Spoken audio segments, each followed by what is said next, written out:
कोल्हापुरातली ही सभा मला एका जुन्या सभेची सभा आठवण करून या ठिकाणी दिसते.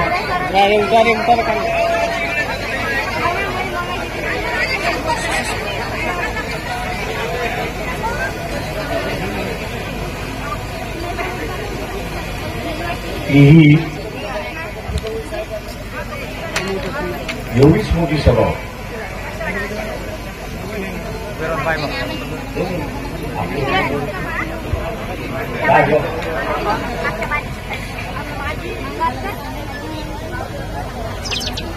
साहेबराव लेंडींची उमेदवारी होती. असंच त्यावेळी सांगण्यात झालं की आम्ही जिंकू. व्हॉट्सअप सुद्धा त्यावेळी तिथेच होते आणि जिंकता जिंकता आम्ही हारलो अशी असतात. काय जास्ती हवं का आणि साहेबराव लेंडे जिंकता जिंकता त्या ठिकाणी थांबले अशी असताना परिस्थिती.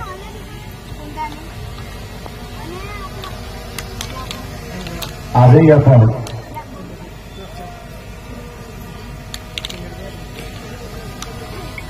त्याच जोशाने या ठिकाणी आपण हे करतो.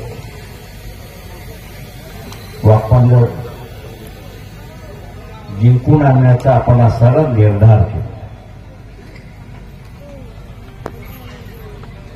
मी अंजनगाव दर्यापूरच्या मतदारांना सांगू इच्छितो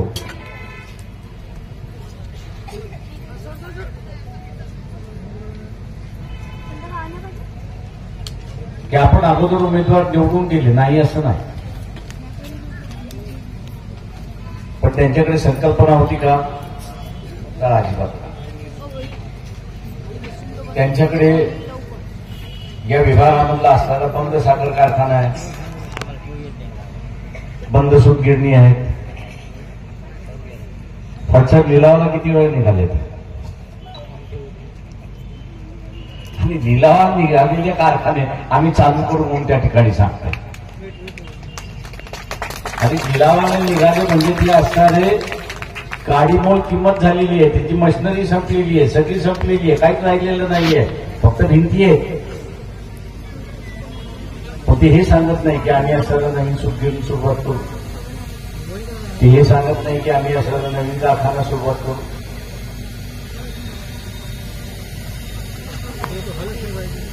तेही नाही सांगत इथे आपण असं संत्रा परिषद घेतली.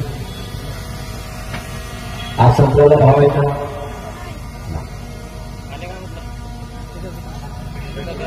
मी वाकांतरला निवडून द्या, या सत्राला भाव आल्याशिवाय राहणार नाही हे आपण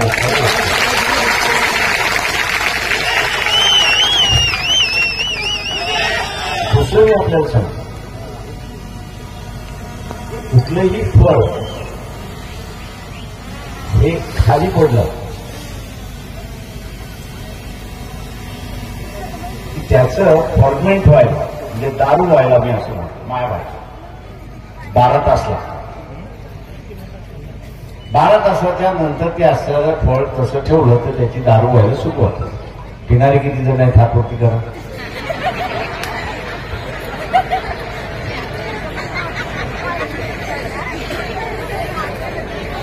हा म्हणजे त्यांना माहिती असतील सगळं.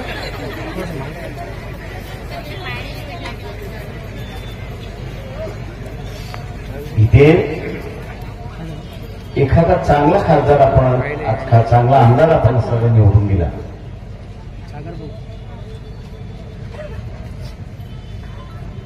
तर गावागावामध्ये नाही शेतामध्ये जे 1 नंबरचं फळ आहे ते मार्केटला जायचं,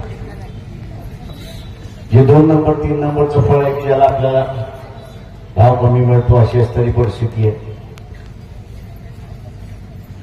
पण त्याच्यामध्ये रस तेवढाच असतो की जेवढे 1 नंबरच्या फळामध्ये असतो. पण नजर जी आहे ती 1 नंबरच्या फळाकडे जाते, 3 नंबरच्या फळाकडे जाते.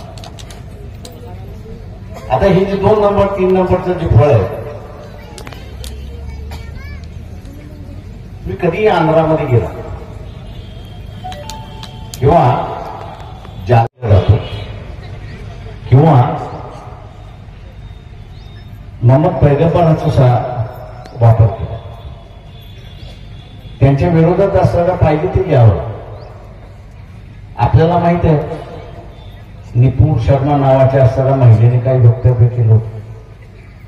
त्याच्यानंतर अनेक जणांचा मुस्लिम समाज रस्त्यावरती उतरला. अल्लाहू अकबरचे त्यांनी नारे दिले. इथे दंगली झाली अमरावती. ज्या कुठल्या देवाला आपण मानतो त्याच्या विरोधात जर कोणी अशब्द काढला तर आपल्याला असं जिवारी लागतं आणि मग आपल्याला पाहिजे ते करतो अशी असणारी परिस्थिती. मी या सगळ्या मुस्लिम समाजाला सांगू इच्छितो. मी मुस्लिम समाजाला असताना सांगू इच्छितो आपल्या सगळ्यांना,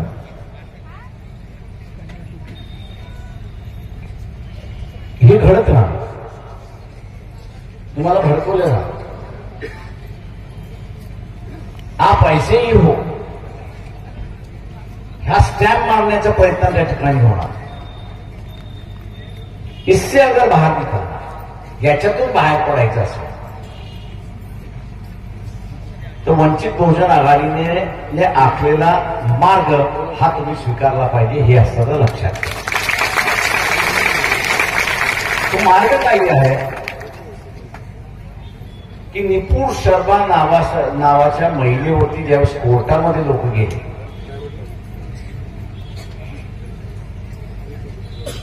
सुप्रीम कोर्टापर्यंत, त्यावेळेस कोर्टाने सांगितलं आम्ही आमचे हात बांधलेले, आम्ही काहीच करू शकत नाही, कारण कायदाच नाही. आणि मग त्यावेळेस महाराष्ट्र विधानसभेमध्ये कपिल पाटील नावाचे असणारे जे आमदार होते की ज्यांना निवडून आणलं होतं वंचित बहुजन आघाडीने, त्याच्या मार्फत मोहम्मद पैगंबराच्या विरोधात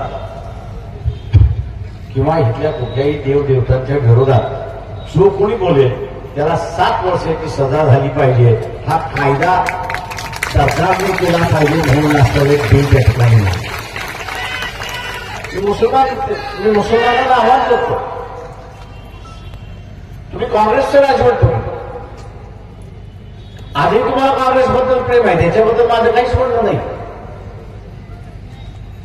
पण एनआरसी आता लागू होत आहे,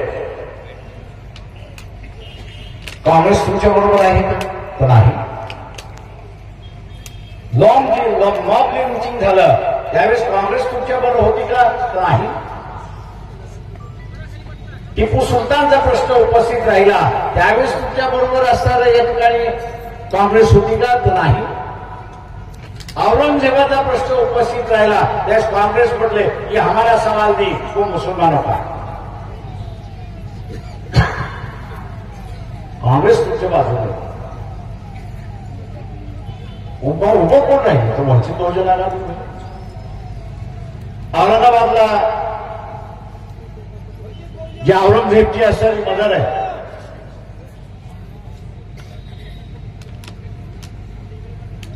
औरंगाबादला जी औरंगजेबची मजर आहे त्याच्यावरती चादर चढवली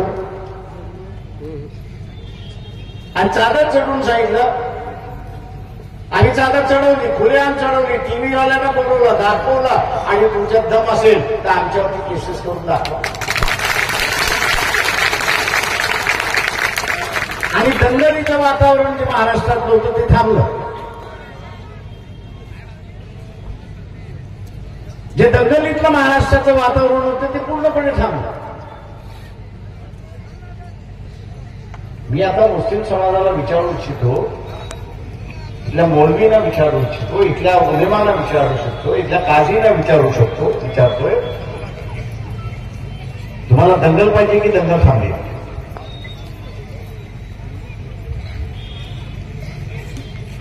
मोहम्मद पैगंबराबद्दल जे वाईट बोलले जाते ते थांबवले गेलं पाहिजे की नाही? मोहम्मद पैगंबराच्या बद्दलचे असताना करून जी दंगल खोल केल्या जाते ती तुम्हाला थांबवायची आहे की न थांबवायची? आणि ती जर थांबवायची असेल तर हा कायदा वंचित बहुजन आघाडीशिवाय दुसरा कोणीच करू शकत नाही, हे लक्षात घ्या.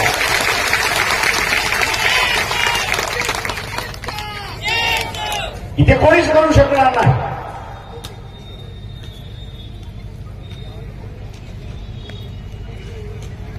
आणि म्हणून मुस्लिम बांधवांना माझं असणारं आव्हान आहे, दर दिवशी आपण अल्लाचं नाव घेतो, दर दिवशी आपण नमाज पढतो, त्याच मोहम्मद पैगंबरांचं असणारं अनाथ सलाम त्या ठिकाणी लिहिल्या जातात. वाईट वाटतं. नागरिक मुस्लिम समाजातल्या लोकांचं बघितलं रक्त फोडलं. सर कुछ भी कर दो, बताओ तुम खाली बस क्या करना. यांचा राग अनावर झालेला असतो. समजू शकतो आपण,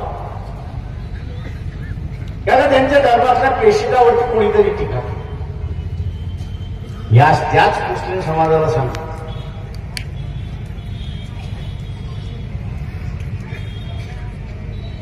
माझ्याबद्दल बरंच सोशल मीडियावरती लिहिल्या जाते सध्या. आमच्या बलवीला शिवाय दिल्या, आमच्या काझीला शिवाय दिल्या, आमुख्याला शिवाय दिल्या. मग जे लिहायचं काँग्रेसचे जे भडवे आहेत ते लिहिणारे ते लिहिते, त्याच्यावर तुम्हाला काय सांगत नाही.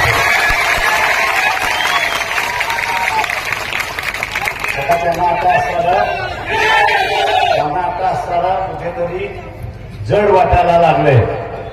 या मुस्लिम समाज वंचितकडे चालला की काय, आणि उद्या गेला तर आपलं काय होणार.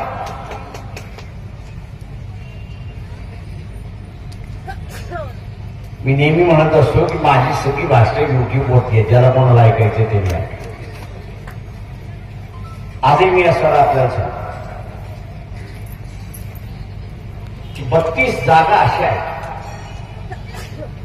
की जिथे एकनाथ शिंदेचा उमेदवार आणि दुसऱ्या बाजूला उद्धव सेनेचा असणारा उमेदवार,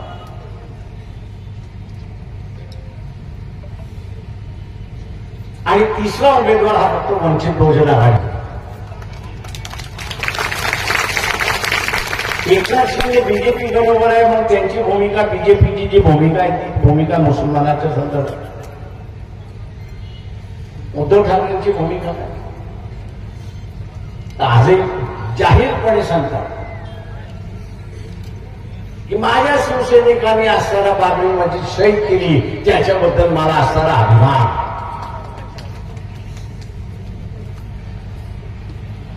मी मुसलमानांना विचारतो, लोकसभेमध्ये तुम्ही असं मतदान दिलं मान्य, संविधानाचा इश्यू होता म्हणून तुम्ही मतदान दिलं. 15 दिवस अगोदर सुप्रीम कोर्टाने एक निर्णय दिला की स्थानिक स्वराज्यामध्ये संस्थांमध्ये ओबीसीला आरक्षण राहणार नाही. आणि का राहणार नाही तर त्यांची त्या ग्रामपंचायत असेल, पंचायत समिती असेल, जिल्हा परिषद असेल, नगरपालिका असेल, महानगरपालिका असेल, त्यांची टक्केवारी किती आहे ही माहिती नाही. त्यांची टक्केवारी किती आहे माहिती नाही, आणि जोपर्यंत टक्केवारी कळत नाही तोपर्यंत आरक्षणाला त्यांनी स्थगिती दिली. दुसरं महत्वाचं, उद्याची विधानसभा जर झाली, ही आताची विधानसभा ती निवडणूक झाली आणि नवीन विधानसभा गठीत होईल, त्यावेळेस पुन्हा ओबीसीची जनगणनेची मागणी मान्य केली जाईल. ओबीसीची जनगणनेची मागणी मान्य केलेला आणि सांगितल्या जाईल की जोपर्यंत जनगणना पूर्ण होत नाही तोपर्यंत शिक्षण आणि नोकऱ्या इथलं आरक्षण थांबवण्यात येईल. ओबीसीचं शिक्षणातलं आणि नोकऱ्यातलं आरक्षण थांबवण्यात येईल. ओबीसी समूहाला विचारतो, हे आपल्याला असताना मान्य आहे का. वंचित बहुजन आघाडी हे आश्वासन आपल्याला देते की उद्याचा हा ठराव आला तर आम्ही हाणून पाडल्याशिवाय त्या सभागृहामध्ये राहणार नाही. पण तो ठराव हाणून पाडण्यासाठी तो ठराव हाणून पाडण्यासाठी आमदार पाहिजे ना. तो ठराव हाणून पाडण्यासाठी आमदार पाहिजे. वाघ पांजर यांना असणारा आमदार आपण केला तर ते ठराव हाणून पाडल्याशिवाय लक्षात घ्या. जसं ओबीसीचं आरक्षण धोक्यात आलेलं आहे तसं एससी एसटीचं सुद्धा आरक्षण धोक्यात आलेलं आहे. याच जिल्ह्याचे एक जज आहेत सुप्रीम कोर्टामध्ये, काय नाव त्यांचं? भूषण गवई. बापाने तर वाट लावली, पोराने तर पूर्ण वाट लावली. हे जजमेंटमध्ये काय म्हटलं त्या सगळ्या जजेसनी की वर्गीकरण समजू शकतो, पण त्याच्यामध्ये त्यांनी असं म्हटलं क्रिमिलियर. क्रिमिलियर सुद्धा लागू झालं पाहिजे. आणि क्रिमिलियरची व्याख्या काय केली माहिती आहे तो कोणाला? क्रिमिलियरची व्याख्या करत असताना सांगितलं की एका कुटुंब यातल्या एखाद्या व्यक्तीने, म्हणजे कुटुंबातल्या एखाद्या व्यक्तीने आरक्षणाचा फायदा घेतला असेल तर तो क्रिमिलियरमध्ये येतो. म्हणजे कुटुंबातल्या एखाद्या व्यक्तीने क्रिमिलियर, कुटुंबातल्या एखाद्या व्यक्तीने आरक्षणाचा फायदा घेतला असेल तर तो क्रिमिलियरमध्ये येतो. आणि क्रिमिलियरमध्ये आला की त्याला यापुढचं आरक्षण नाही. किती जणांना मान्य? मान्य नाही ना. मग खिशातले 2000 रुपये काढायचे आणि इलेक्शनच्या दिवशी जो कार्यकर्ता असेल त्याला वाटायचं. आणि म्हणून मित्रो, माणूस आहे ना, माणूस चालतो कशावर? पायावर. पाय काय चालतात? तर त्याचं हृदय आहे. उद्या त्या माणसाचं हृदय काढून घेतलं तर काय होतं? त्या माणसाचं काय होतं? तो माणसाचं काय होतं? अल्लाह प्यारा. आता तुमचं आरक्षण काढून घेतल्यानंतर, इथे एससी एसटीचं आरक्षण केल्यानंतर या समूहाचं का?